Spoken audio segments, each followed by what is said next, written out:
Hello, hello, everyone. Welcome to Piano Tech Radio Hour. Great to see you again this week. It's going to be another fun one. Just let people get settled and then we'll get rolling. Got a few people jumping in the waiting room here, so we'll make sure they're able to hop in. All right. So I don't know how the weather is in your world, but I'm in the Chicago area. It's been quite frenetic around here. We've had everything from nice, hot and sunny 70 plus degree days to, hey, maybe it'll snow a couple of days later. That's always interesting and fun. Today we had some hail, actually. Literally a week ago, we had like a nice party in the sunshine, and today we had some hail. So interesting weather.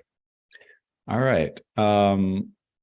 We can start to get rolling today, and I'll start to give an introduction. Let me spotlight myself and pull up some of my notes here. And for those of you out on the socials, I'll try and make sure we get a link out there so that you can jump in to the Zoom session. Let me see here, see if this works. All right, let's just change that to this.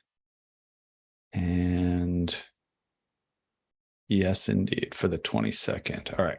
So I'm about to put a link into socials, YouTube, Facebook, and stuff like that. If you want to jump in the Zoom call, we'll have that available here. Let me see here. Here we go. Hello out there. Join us on Zoom. Boom. All right, all you got to do is just register real quick, and then you'll get a link to jump in here with us, and we'd be happy to have you join us. If you're still a little bit shy, you can stay on Facebook and YouTube. I do try to check the chat. I can usually see the chat for folks that are watching on the stream. So you can try to make a few comments in there. It's a little bit less easy for me to keep track of, but that's fine if you want to participate remotely. All right. So, but yeah, let's talk about what you would be participating in. What are we doing here? Every Saturday, we've been doing this for a couple of years now. It's been quite a fun endeavor, keeping very consistent about it, grown it into various things, had some other events online related to this, and even have a podcast, Piano Tech Radio Hour podcast. So specifically, though, welcome to Piano Tech Radio Hour.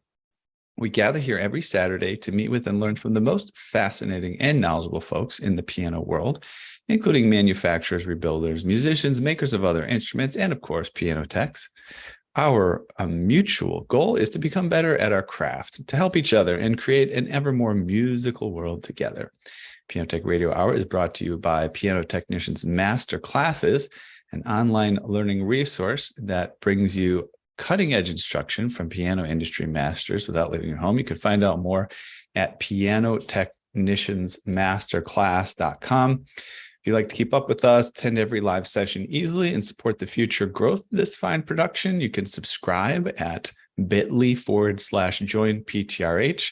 That's bit.ly/joinptrh. Can make sure to check out some of our most recent master classes. We've got one with Doug Gregg on French polishing, which was very enjoyable, informative, and potentially lucrative, I would say. And then also you can sign up to get the recording of the masterclass we did just on Thursday with David Clavins, which we'll actually review a little bit of today, so you can get a taste. And that was on kind of piano design and his concept around how you design a piano, as well as steel frame construction, which he's been an advocate of for many years. And so I'll put some of that information into the chat, and we'll also share some content from a previous masterclass of David Clavins during this session today. And so when you check that out, let's see here. When you check that out, if you're interested, you can go go back and consume that content. No, anything that you're interested in today, if you just subscribe for $79 a month for the Craftsman subscription, you would be able to access it. You don't have to purchase those lectures one by one. And I'm going to, let's see here. I'm going to put some text here in the chat of, let's see here. Let me copy that. Let me copy this.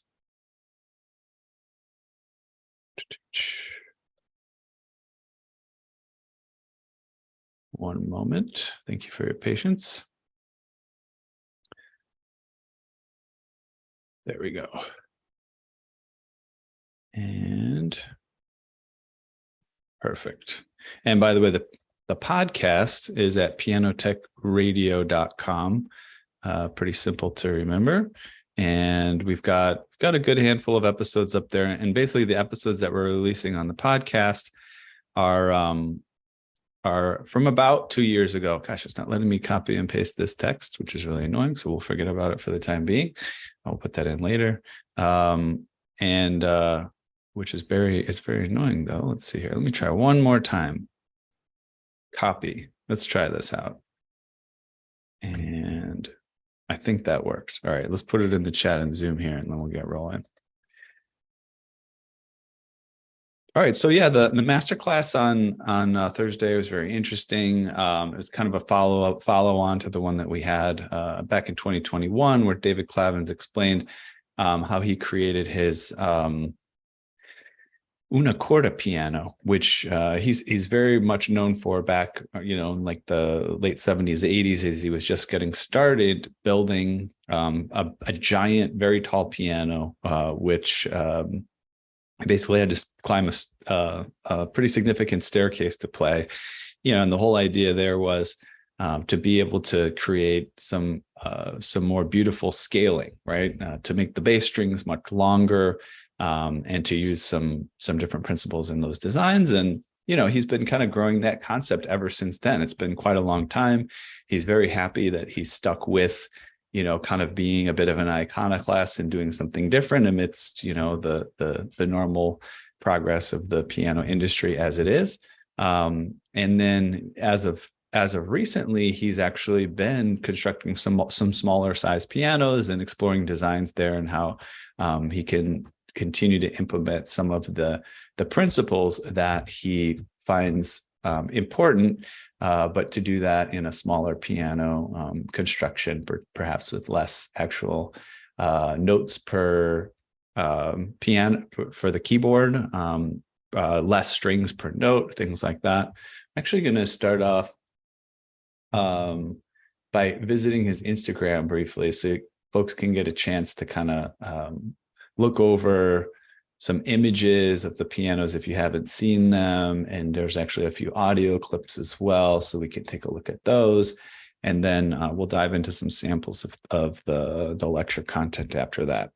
All right, so let me make sure everybody's been let in who was waiting. Good. And let me do a little bit of a screen share. We'll hit on screen number 2. All right, great. So you all should be, let me know if you're not, but you should be looking at David Clavins' Instagram page and kind of give you a sense of how unique the type of construction that he's doing is. I might also bring up his website as well. Let's get there. Clavins pianos, that could be useful as well.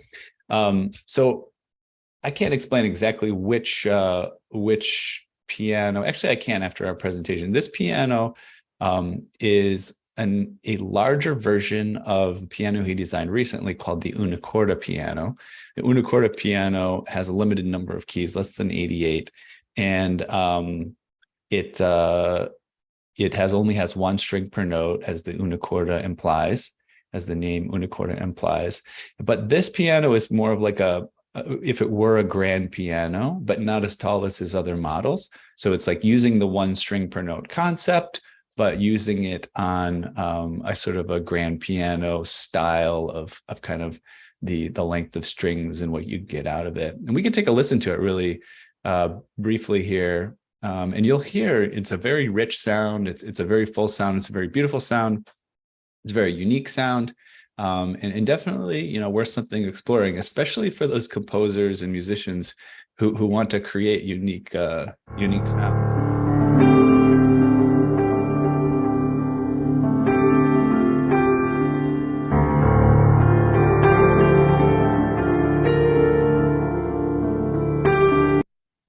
Okay, so there's a little taste of what the tone of that piano is. Quite interesting. And let's see if we can go back to his feed here. So you can get a chance of it's also got this very interesting open case construction. So, there's nothing to encase the action mechanisms or anything like that. That's kind of just a matter of keeping it clean through sort of dusting and airflow and things like that. And according to David, that construction has been working fine for him throughout the course of many years. But also it allows him to create a lighter weight piano. This particular piano, the Una Corda, at least, right? The one that's a little bit smaller keyboard. Let me admit a couple people here.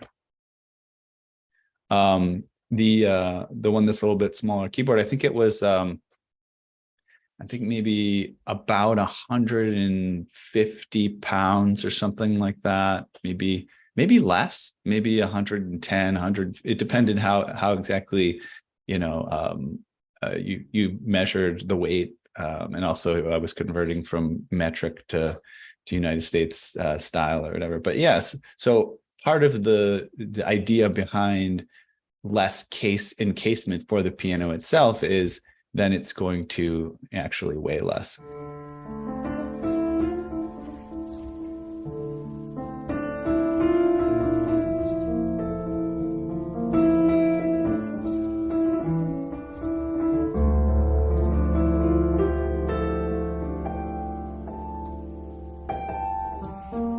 And by the way, this piano, you hear that very rich bass sound. This is not a tall piano. So he's able to achieve a pretty nice bass quality out of this. This piano, he also told us a little bit about, even though it is not steel frame construction. We actually talked about it a little bit. And what he wanted to do, he had a request from a friend to design a piano that could be basically kind of taken out into nature, and be able to utilize that instrument, play, among friends, have a little concert in the forest or something like this. And so he decided not to include steel in the construction as the primary load-bearing element. So it's primarily constructed of wood. And then there is some steel reinforced areas, but very, very small amounts. Let's see if there's anything else of interest here. Another listen to that piano, another look at the construction. It's quite modest in size. And then just briefly, let's take a quick look at the website so you can get a chance to see some of the piano designs for those of you that haven't. Here's model 370. This is the one that was initially designed by Clavins in 1987. And 370 stands for the number of centimeters tall it is. And then this is the Una Corda, which we were just talking about. 450 would be even taller than that original model. And then, the piano that we just looked at is the Una Corda EL. Extra EL stands for extra light. And that's that one where you could see primarily constructed of wood and just a little bit of steel in various areas to reinforce, make sure it's not going to implode on itself, basically, from the tension of the strings. But, again, he's able to achieve most of the structural integrity through wood with a little bit of reinforcement from steel. So very interesting stuff. All right, let me just double check there's nobody else that needs to enter. And let's see here. Yeah, we got at least one person there. And then maybe we have a comment. Oh, sorry. Hard to hear what I was saying over the piano music. Sorry about that. I won't be doing much more talking over piano music, but if I do, I will take that into account.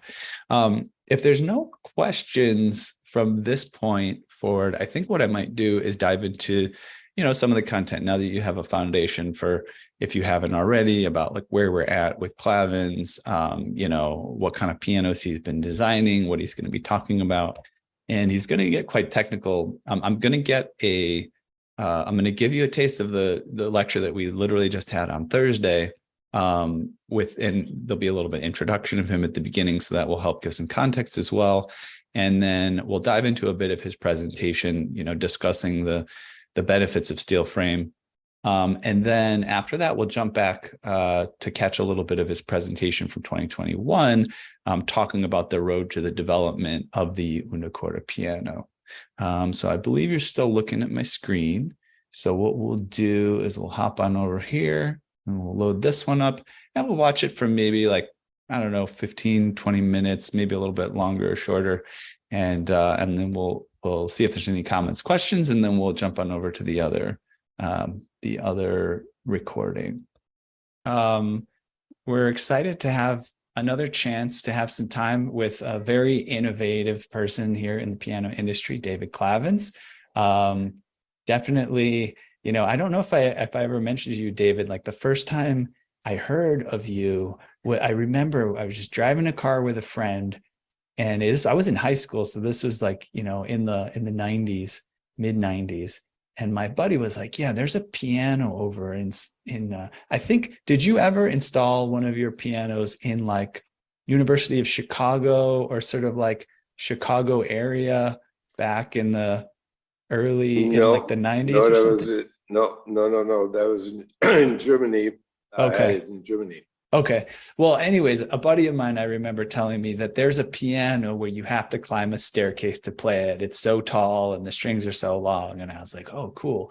And that was it was decades before I learned who that was that made that and what was going on. But the sort of meme of kind of what you were up to is spreading around the planet for quite a while.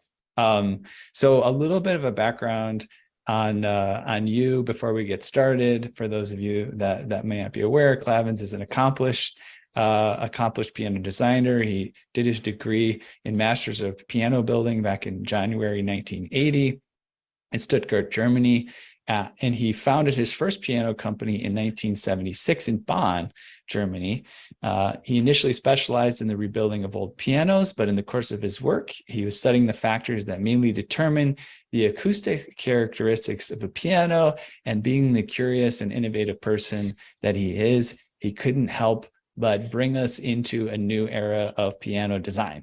So we'll sit down with him today and learn a little bit about his thoughts on steel frames construction in pianos. Last time we sat down with him, we were able to learn about his thought and design process on his relatively new design, the Una Corda piano, which was kind of commissioned by famous pianist Niels Fromm, right? Is that how you pronounce it? It's Fromm, yep. Yeah, and since then has been cropping up all over the place, especially because of its unique portability, in comparison with your previous projects. So today we'll talk a bit about steel frame construction, the limits of cast iron, steel as a static element in piano design, designing the process of designing steel frame pianos. Even maybe we'll touch upon kind of inventing and marketing your own piano design. What's that process like? And of course, we'll have time for Q&A. So without further ado, I guess I'll hand it over to you, David, and you can get rolling. Thank you very much, Ethan, for this introduction. And indeed, everything was correct that you said. And I have understood after the big pianos, in particular, the first big piano, that some smaller size innovative pianos may make a lot of sense, because there is not so many people who have 15-foot tall ceilings and would utilize the big ones. So thank you very much for having me. And today's subject is the case for steel frame pianos. And the reason for this is because it offers new options of piano design. And to understand this better, we have a short look at the rather boring part of property data on both materials, cast iron versus steel. Starting out with the cast iron, which the basic elementary physical properties of gray cast iron, which is typically used for pianos. It's iron carbon alloys with carbon content 2.5 till 4% and 1 to 3% silicon.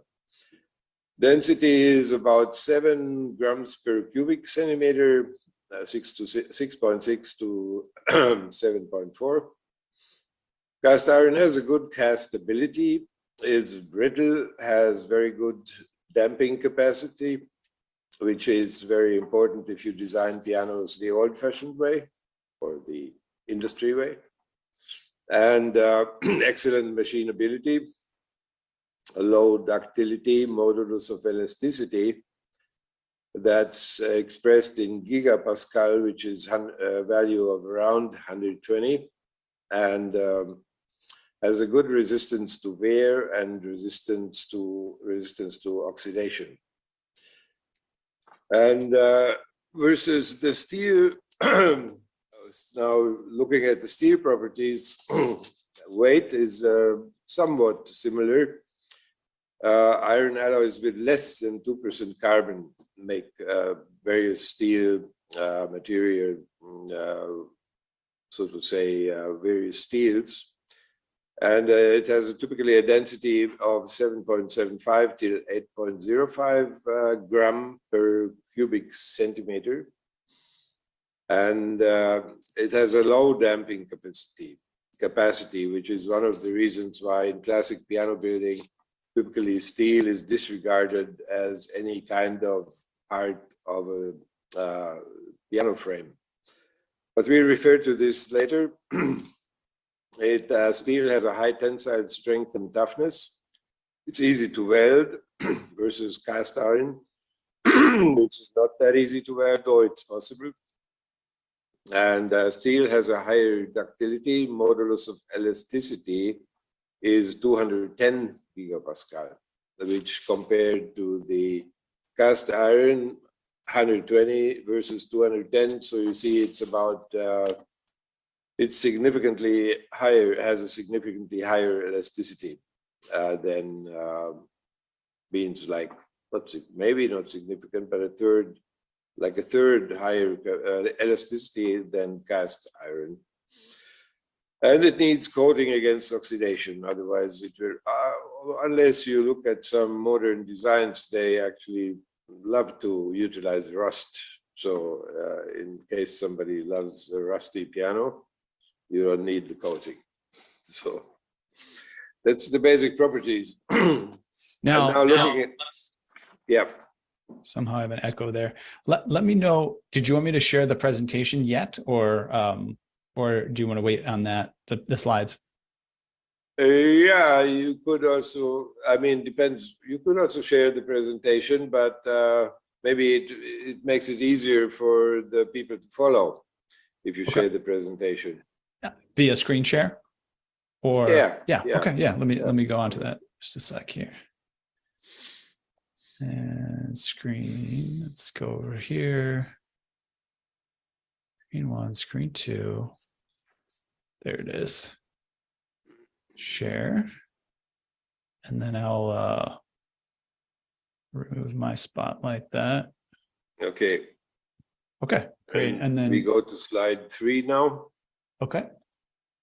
This one? No, next one. This Next one. we Okay. just looked at, yeah. Great. And so now we're looking at the main limitations of cast iron in piano design, which means, of course, the piano frame, mostly around which everything else builds in traditional pianos. The limitations of cast iron, the main limitations are that mold casting is a complicated and expensive process, and thus mostly prohibitive for designing individual builds of pianos. unless you would have a client who offers you hundreds of thousands and says, whatever, but I want to have a classical piano, they would typically buy a Steinway instead.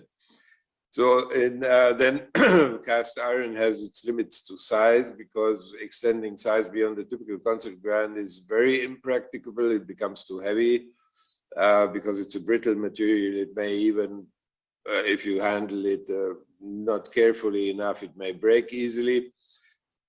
So the typical concert size piano is about the maximum limit in case someone wants to have a bigger one. Then limiting design options essentially to traditional piano construction, because there's hardly to get a step out of this in the case that you use the inner support frame. We will get back to that a little later. And it's last but not least, difficult to find foundries for collaboration these days. If you find one at all, then they typically are occupied with some industrial manufacture of parts, like machine parts, motor parts, or things like that, where cast iron typically is utilized. And if you come up with an individual wish, please do me a piano frame, it will be hardly possible.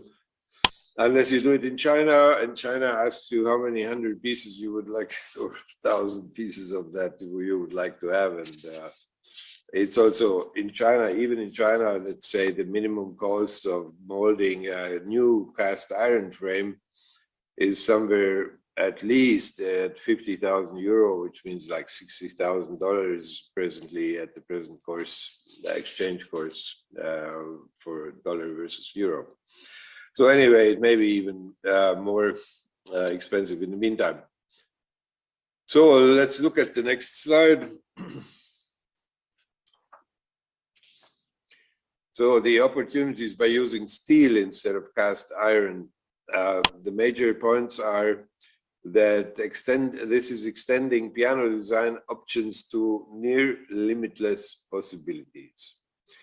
It will become clear a little in the process of this presentation what it means. And it's easy access to a vast choice of different steel materials and standardized profiles, because if you utilize steel, then you typically have a design that consists of whatever various steel parts, which you can easily weld in any shape and size and any caliber of profiles. So any shape and size of the piano possible. Option to make pianos an integral part of the building interior. We will get back to that also a little bit later. Option to easily add design elements to the basic construction. And all of these points, they actually demand a totally out of the box thinking when looking at the piano. The traditional piano, as we know, it's designed as it is. It is a process. It's manufactured very carefully. It has a very nice surface. You wouldn't screw anything to that surface or put nails in it or whatever. You would protect it against the whatever damage. Now, if you imagine steel and the possibilities of steel, then you can, of course, add to steel all kinds of things that are typically not used in piano building, but would be very helpful for the design. So let's move to the next slide. So the main factors to consider when using steel for piano frames, the basic design principle: solid outer frame instead of the traditional inner support frame. That is actually the most important of all these factors, and that also is not so hard to imagine, I think. If you look even at the classical piano, and imagine it would have no cast iron inside, nothing like that inside, but it would have an extremely solid outer frame. Means in particular a frame that covers the pin block and the hitch pin panel. part, then it's not so difficult to imagine that it's doable. And don't even need to imagine, if you look at our una corda pianos or even our 4 m50 concert piano, they have all outer support frames of steel. And then it becomes also clear why I mentioned before that you can add all kinds of things, because you can imagine you could have a basic structure of steel, and then because it's the outer frame and that's steel, you can screw, add, mount anything to it. Let's say you can make a Mickey Mouse piano, or you can make the piano like a wheel by adding round structures around it. Or there's no limits to your fantasy. Actually, only your fantasy is the limit. What kind of design, sculpture type of things you can make out of the piano, though the center part of it would be a structurally fixed piano frame design. So, and the next important point is necessity to take into account the higher elasticity of steel when designing the frame, counteracting partial deformation. That's a very important point. That's also the reason why you could not support, replace simply the cast iron frame by steel material, because those bars of the piano frame would, if you would make them of steel, they would be way too elastic. So the piano would be unstable, not stable enough within itself. So the stability would, strings would make it warp. And necessity to take into account the higher elasticity means that you have to counteract by constructional elements, counteract the expected deformation. And that's actually not so difficult. We can go into that in detail if any of you, dear people, would ever consider trying out something like that. I could also explain in detail what it means. And in general, also at this point, I may mention that I am generally very supportive of any of my peers who would like to do crazy pianos. They feel free to consult with me. I have no secrets by the means that I would not give any advice or suggestion that, according to my experience, that could be helpful in such a case. And the third point is parallel stringing favorable instead of cross stringing for reasons of sound quality. And actually, I would also add aesthetics, because somehow it looks nice. At least my experience with all our clients, all the pianos we make are parallel strung. And actually, I've heard it countless times in the meantime how people like it, because it somehow reminds of the harp, the classical harp. And it's kind of, in particular, if you would consider an open design, which I also favor, without a casing that suffocates the sound, then the parallel stringing simply looks more beautiful. And the positive aspect about the sound is that at parallel stringing, you have only one bridge that reaches from bass to treble. And the section where the bass part crosses over into the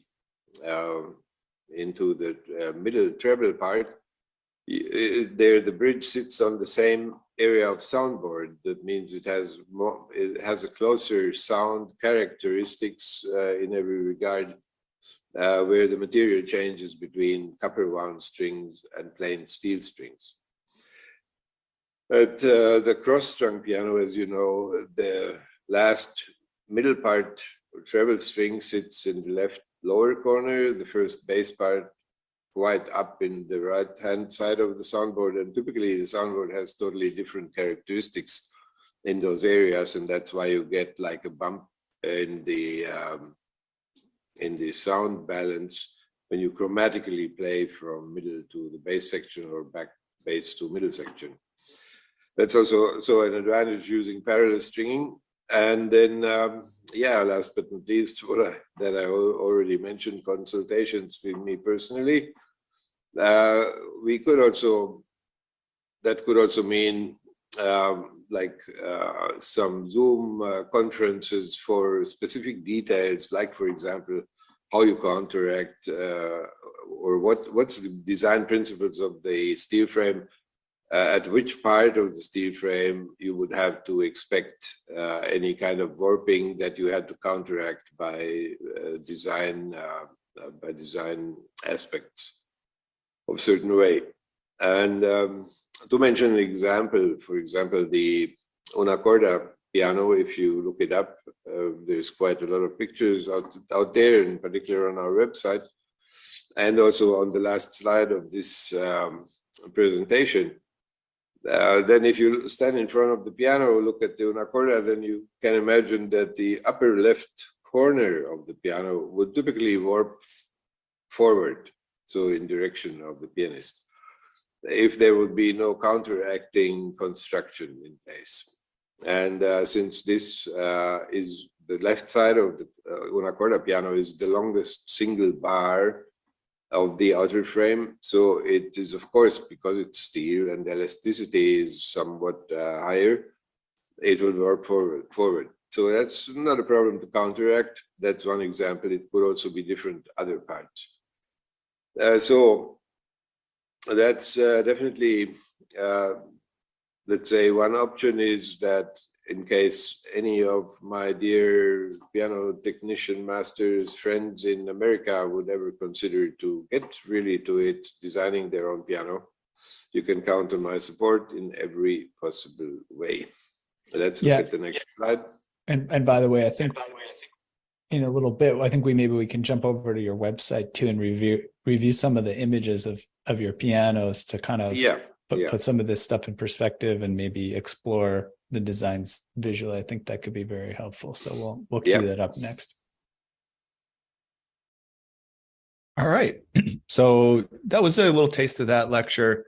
We went on for about 20 minutes today. But it looks like, we've got a good hour and a half. We got 2.5 hours of content there in this particular lecture. And so, if you're interested and you'd like to check out the whole thing, makes it much easier. Sorry, let me get rid of this screen share. Yeah, if you're interested and you'd like to check out the whole thing, I believe we put the link in the chat. If not, I'll try to make sure that's there before we end for the day. And of course, we took a look at some of those pianos on the social media as well as the website already. So we kind of covered what I just mentioned as well. What I'd love to do next is to jump into the previous lecture on the Una Corda piano and give you guys a taste of that. It's been a couple of years since we put that one on, so it'd be nice to have a little bit of a refresher and give you a sneak peek into that particular lecture. And again, your options, if you're interested, are in those lectures to either purchase them individually for somewhere around $250, $300 a piece, or if you subscribe to Piano Technicians Master Classes as a craftsman level, you have access to both of them at any time. All right, if there's no questions or comments, then we'll move on to sharing this other lecture with you guys. Let me get that queued up and we'll check it out. And if there are any other comments or things, go ahead and put them in the chat and we could probably reply that way. All right, here we go. So we'll share that second screen again. And we'll get to the full level. And I'm gonna jump in this one about 20 minutes into the lecture where he really starts to dive into the actual project. I think probably around the first 20 minutes or so of this particular lecture is kind of giving some background on how he got to where he was in building this project of the Una Corda piano. So let's jump in here around 20 minutes into that lecture from the 2021 online convention that we did. Here we go. And just quick questions interjecting. There's a couple things that came up and maybe you're going to answer them, but just to make sure. Question is, what is percentage load? If maybe there's a definition of it you're going to present. And a question about safe breaking percentage for bass strings, does the percent load equal the breaking percent? But yeah, the typical understanding, and let's say the theory is, of course, not of course, but would be at 100% load, the string is close to breaking. And it's actually a factor that cannot be calculated to 100% because it depends on other factors, whether the string, whether you can load it to 110%, let's say practically. But in theory, it's the measure 100 would be the breaking point, 0, it has no tension at all. And so the percentage load that is, I don't know who of you is familiar with Stephen Paolello, the French piano builder, who has developed also various different string categories. We will touch that subject a little later. And Stephen has on his homepage, he has, for example, Excel files to calculate scales, and actually the only factor that is relevant in these scales, or that he shows when you change the diameters, like the core and the copper, the only outcome he shows, because it's the most relevant, is the percentage load. And so that's also by his approach. It's similar to my approach. The most significant factor to determine the scaling that's later, when you listen to the piano, that's as balanced as possible by means of the tonal character, in particular from note to note. Let's say if you have, for example, one note that has 50% percentage load, and you would have the next tone, next note to it, the neighboring tone, 60%, or whatever jump in the percentage load, then you also, you hear a significant difference in tonal character. And I mean, one aspect how I think every tuner has come across situations where you have, for example, an old piano that hasn't been tuned for decades, and it's altogether lower, and you have certain notes that are way lower. And you listen to these notes, then you, of course, you always hear a clear, or the same with the new piano if you string it, and while has a very low percentage load, you hear a totally different sound character compared to once you put the string on pitch, so to say. And that in itself also is an interesting subject to discuss, and in particular to experiment on which or what kind of percentage load gives what kind of result. And it also, of course, has to do with the question, what do you want? Do you want a loud piano, as loud as possible? Do you want a soft or rather muted sound? Whatever the goal is, so to say. That also influences, of course, the decision how to decide which percentage load you would like to go with. But in general, talking about the balance of tonal character, my understanding, at least to my experience, I found also out that that's really the most important factor to pay attention to, what percentage load the strings have from bass to treble. And there we come also, we will talk about Stephen Paolello a little bit later, but just to touch, not in depth, but one important, interesting factor of defining, or let's say depending depending the sound differs, is of course the impact of string pressure down bearing on the soundboard. And at the factory where I was learning at Schimmel, for example, or also later I understood at other factories, typically they have calculated a certain load, and that's, let's say, extending the bridge height like 2 millimeters or 3 millimeters or whatever measure, compared to the straight line between both ends of the string termination. And then you get a certain pressure on the soundboard, which typically you cannot change. And that's a pity, actually, because as we know, the soundboard the wooden material by character, may differ significantly from piano to piano. So once you get essentially on average a soundboard that has wider grain and is, for example, essentially softer. Then, of course, this one and the same down-bearing has a different tonal result than at a soundboard which happens to have much narrower grain, thus being harder in its F or more resilient. And so that's an interesting factor also adding while I was investigating this aspect, I found, for example, some old pianos that had hardly any down bearing anymore. Surely I have come across such pianos, but they sounded as perfect as you can expect, so to say. I was wondering, so how can this piano sound if it has no down bearing, not enough down bearing, obviously. And there was also one factor that led me to think that there's a lot additional aspects to take in account as the ones we were taught in school.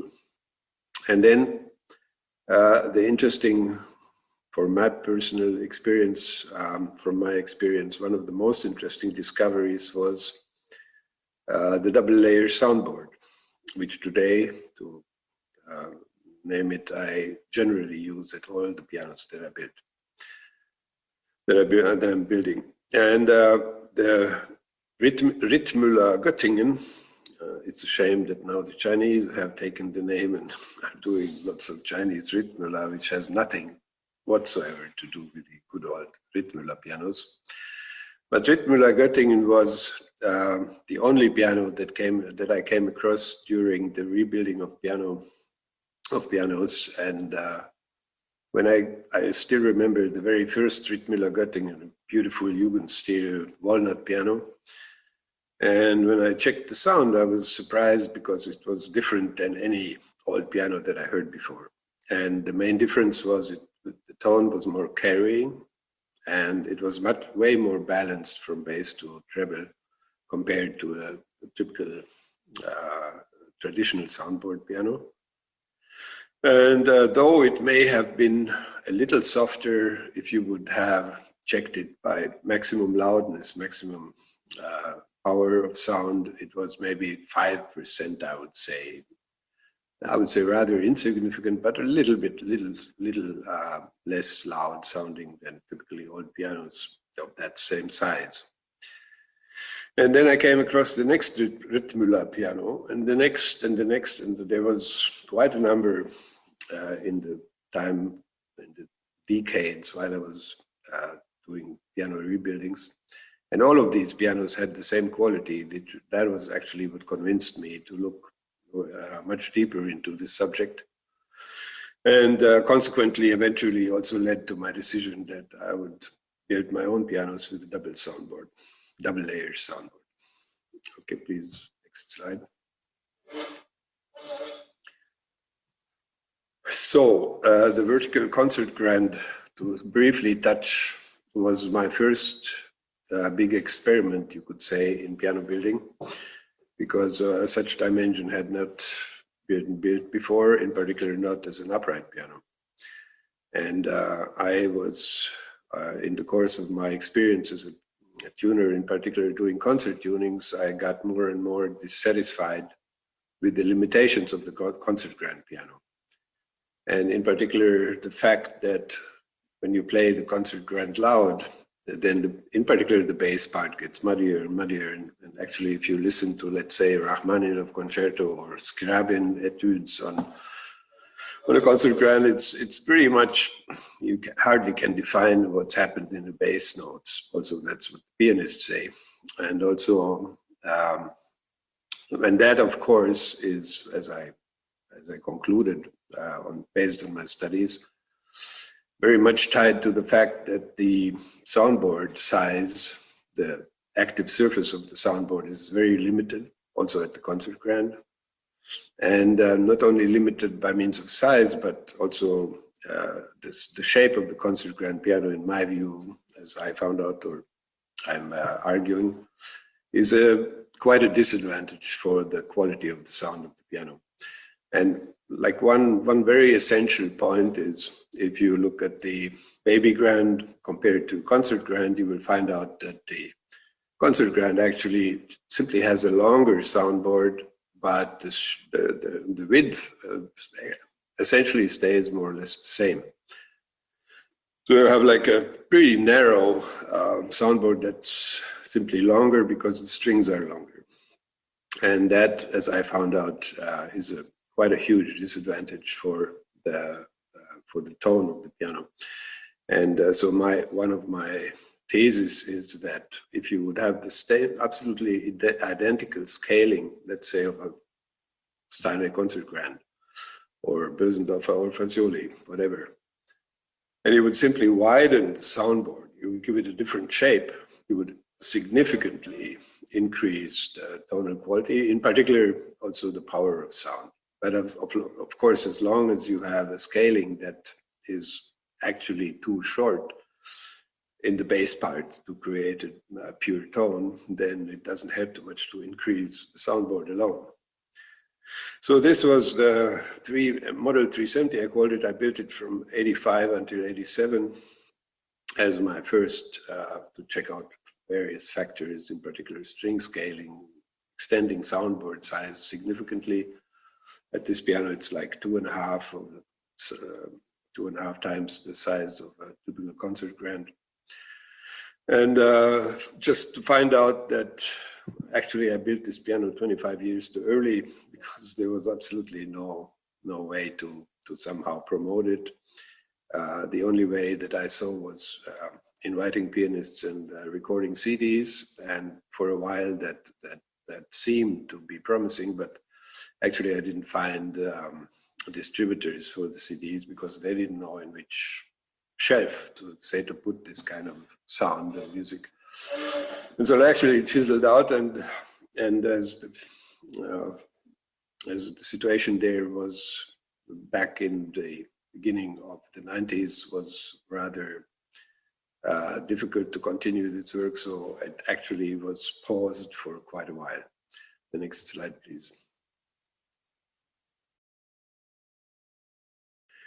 So yeah, 25 years too early, no internet, no other possibilities.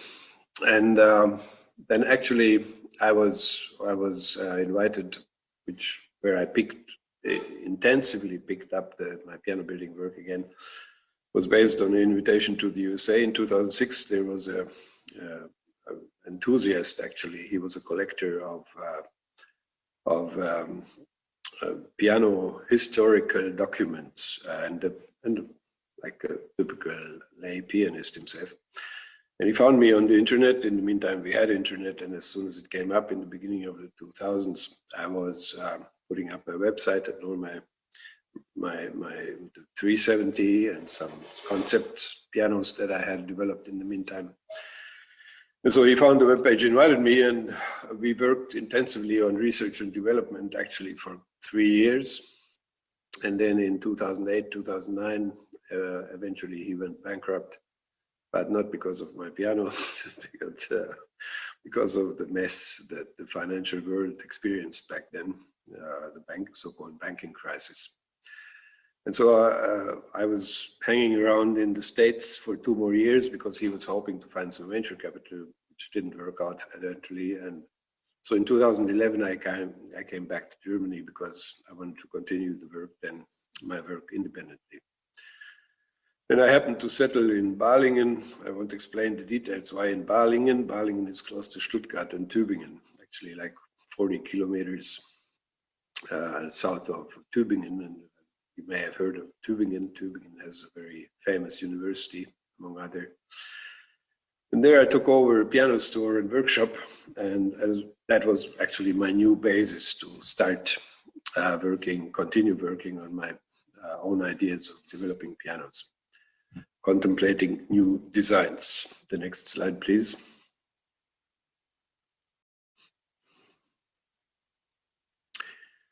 And in 2013, meeting the right people, it happened that I made a positive connection to the leading professor of the University of Tübingen Institute of Music Science. And they had heard about my big piano, which in the meantime I had got down to my new workshop. And they invited me to put the piano at the main concert hall, concert and lecture hall at the Institute of Music Science in Tübingen. And that opened actually totally new doors for the development of my work. In particular, I was now able to invite pianists and who had already heard also, because they came across my internet page or some publications, there were a few, and wanted to check the piano out. And the impact of the internet was actually a crucial aspect from there on, you could say, because of course, easy, I don't need to explain totally the chances or the possibilities to spread whatever you're doing in writing, in sound and video recordings set in, and that changed a lot. Next slide, please.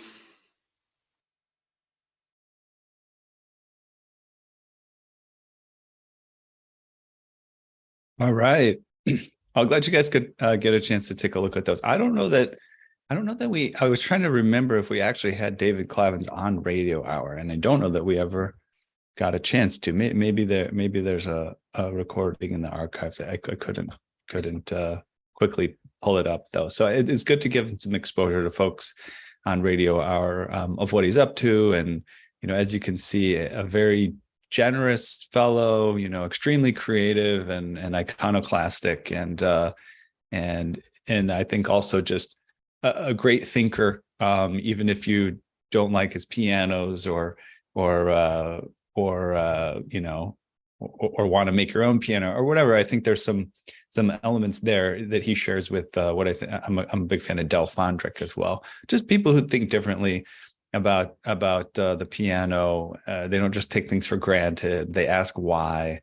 They ask, is there a better way to do things? And again, even if you don't try to do them differently, thinking that way, I think could always be helpful. All right. Well, that's probably going to be it for today. I'd love to see the comments and interaction there in the chat. I just put in some links as well into the chat for folks so that if you did want to sign up for the lecture, you could do that. The individual lecture. I guess what I didn't do is just put our general piano technicians masterclass.com link. If you did want to sign up for our Craftsman subscription, you would immediately get access to basically both those lectures, although the second one we may still be installing in the member area, but it should be there in a number of days. So again, thanks everyone for showing up. We do really appreciate you taking time out of your Saturday to spend it with us and share your thoughts and questions and all that good stuff while we're here. So I'll say officially, we've reached the end of another musical journey here at Piano Tech Radio Hour. So thanks again, of course, to David Clavins and everyone here. As always, we're brought to you by Piano Technicians Masterclasses, cutting-edge instruction from piano industry masters without leaving your home. For those of you that joined us today by signing up for this session individually, you can make your life more convenient by subscribing to Piano Tech Radio Hour at just $16 a month. You get the recording of today's session in our member area, as well as automatic registration for each week's new session. You can sign up at bit.ly/join-PTRH. That's bit.ly/join-PTRH. And of course, in the chat there, if you've just joined us for today, and you are interested in any other facets of the program, we have a Douglas Greg French Polish Masterclass that just came out. That was really great. And then put in some links to David Clavins Masterclass from 2021, as well as the one that he just did. Feedback link. We always appreciate any of your feedback. And our podcast subscription link. If you'd like to go subscribe to the podcast, I think you'll enjoy it. It's a great thing to do while you're driving around or working in the shop, doing dishes, working out, whatever. And we are, if you haven't heard, top 100 performing arts podcasts on Apple in the United States. So we're proud to celebrate that the podcast is doing quite well, and the download numbers are increasing pretty significantly every month. So appreciate all that support, and it looks like any efforts there are to spread the word have been working. So that's awesome. All right, folks. Well, we'll hope to see you again next week. Thanks for joining us. We'll catch you later.